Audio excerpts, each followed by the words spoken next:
वन्देऽहं श्रीगुरु श्रीयुतपदकमलं श्रीगुरून् वैष्णवांश्च श्रीरूपं साग्रजातं सहगण रघुनाथान्वितं तं सजीवं साद्वैतं सावधूतं परिजनसहितं कृष्णचैतन्यदेवं श्रीराधाकृष्णपादान् सहगण ललिता शिवशाखान्वितंश्च उमज्ञानतिमिरान्धस्य ज्ञानाञ्जनशलाकया चक्षुरुन्मीलितं येन तस्मै श्रीगुरुवे नमः।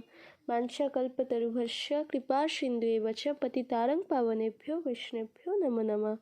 ओम नित्यानंद नमस्तुभ्यं प्रेमानंद पदायनि कोलुकोलमोशनाशय जहन्वपतये नमः।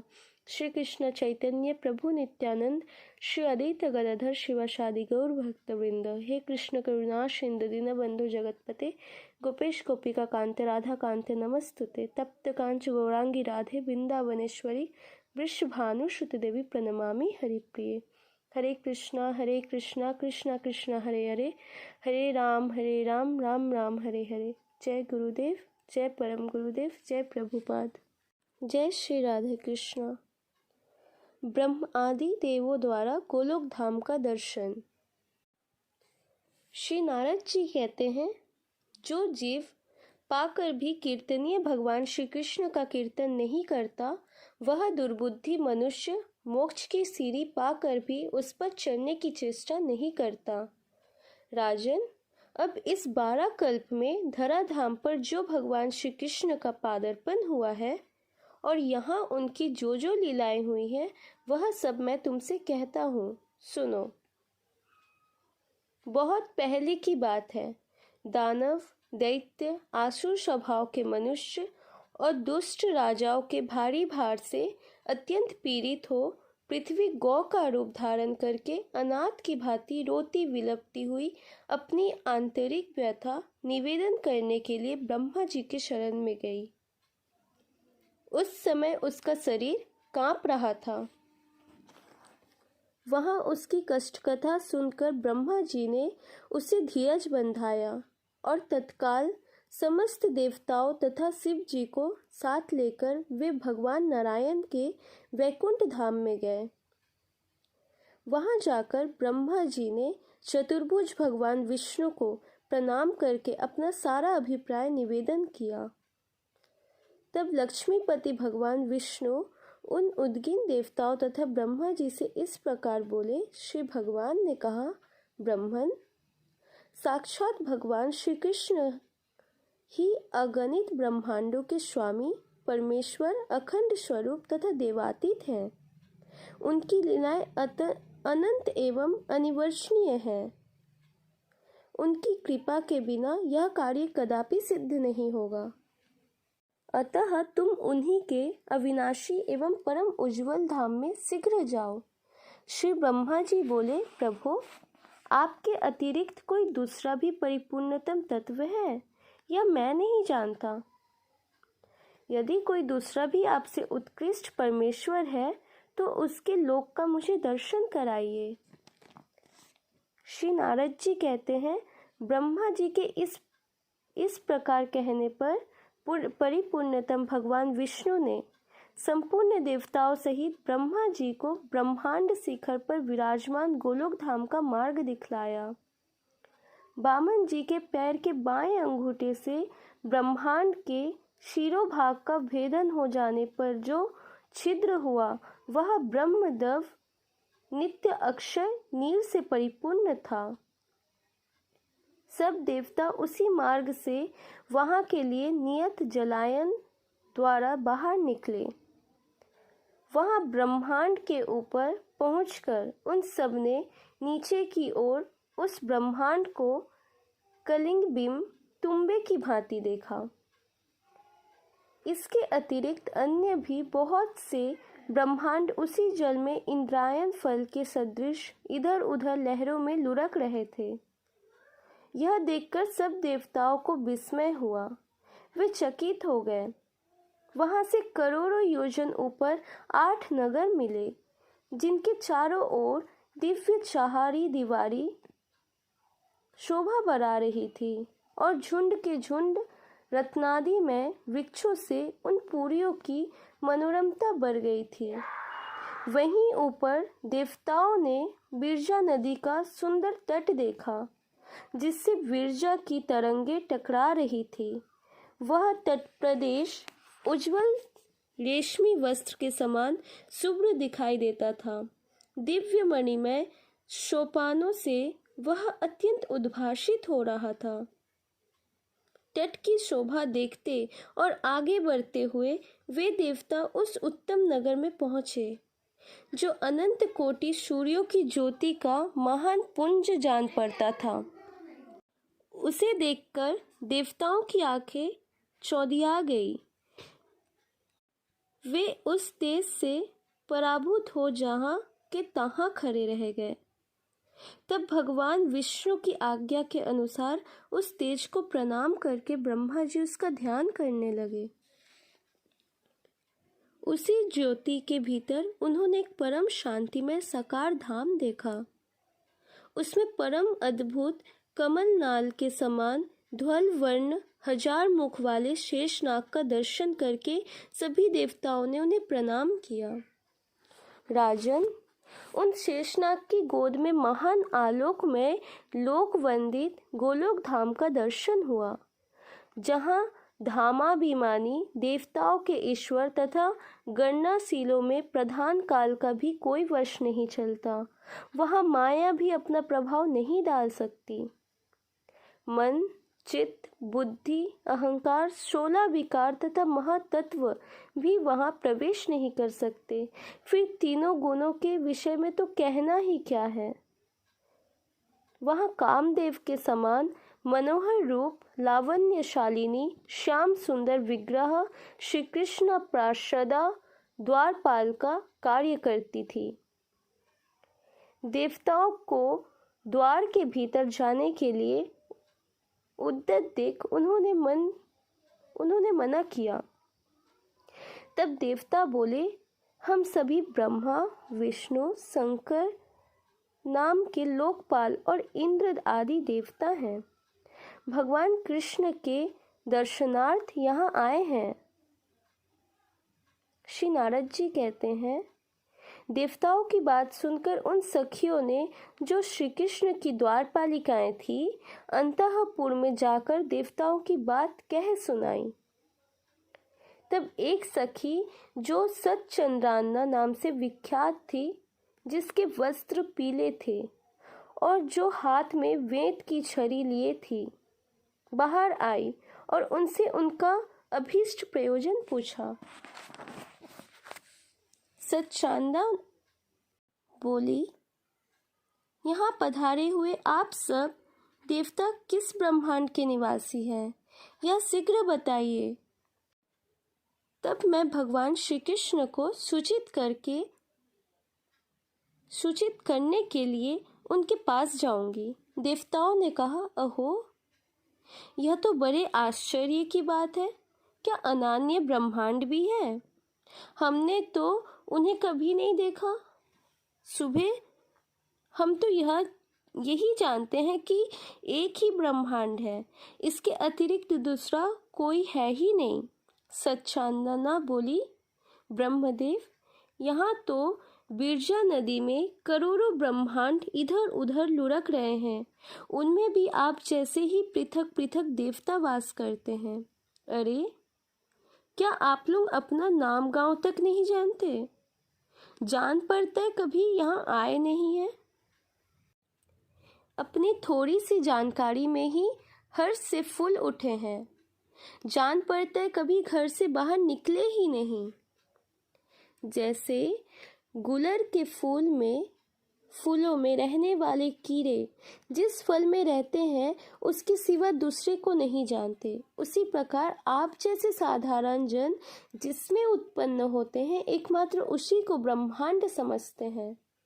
श्री नारद जी कहते हैं, राजन, इस प्रकार उपहास के पात्र बने हुए सब देवता चुपचाप खड़े रहे, कुछ बोल न सके।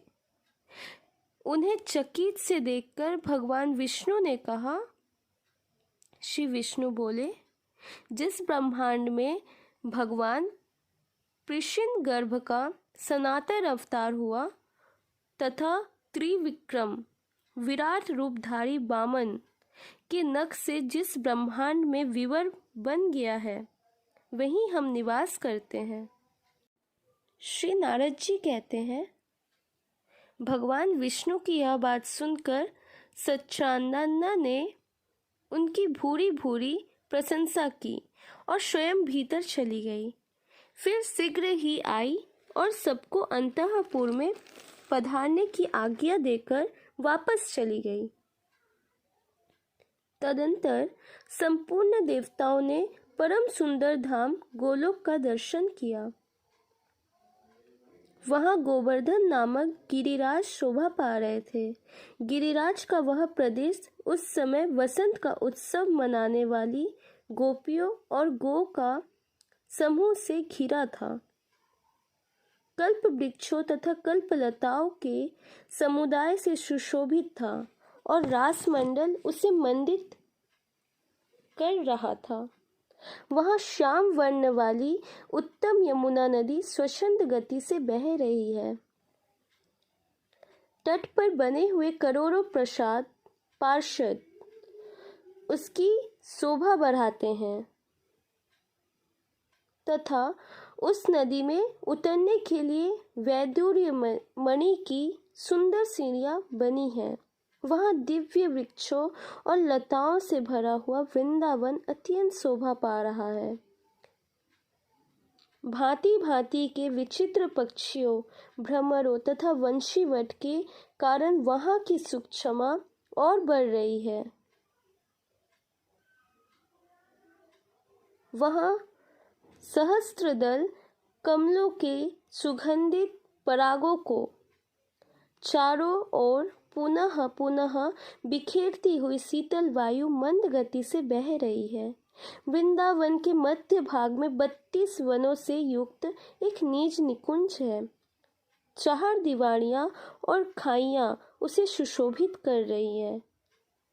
उसके आंगन का भाग लाल वर्ण वाले अक्षय वटों से अलंकृत है।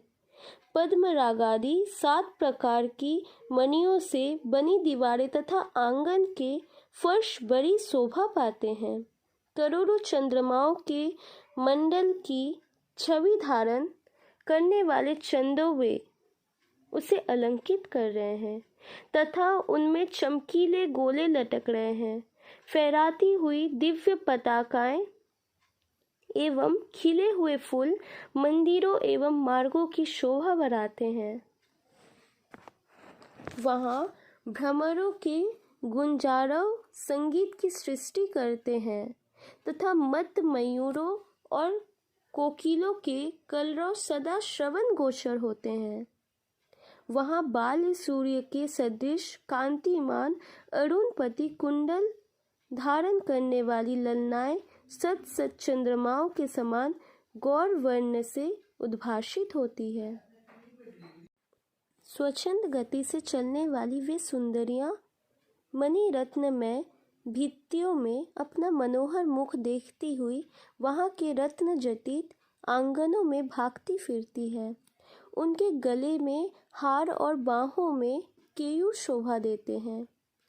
नुपुरों तथा करधनी की मधुर झनकार वहां गूंजती रहती है। वे गोपांगनाएं मस्तक पर चूड़ामणि धारण किए हुए रहते हैं। वहां द्वार द्वार पर कोटि कोटि मनोहर गौ के दर्शन होते हैं। वे गोएं दिव्य आभूषणों से विभूषित है और श्वेत पर्वत के समान प्रतीत होती है। सबकी सब दूध देने वाली तथा नई अवस्था की है। सुशीला, सुरुचा तथा सद्गुणवती है। सभी सवत्सा और पीली पूंछ की है। ऐसा भव्य रूप वाली गोएं वहां सब ओर विचर रही हैं। उनके घंटों तथा मंजीरों से मधुर ध्वनि होती रहती है। किंकिनी जालों से विभूषित उन गोओं के सींगों में सोना मरा गया है।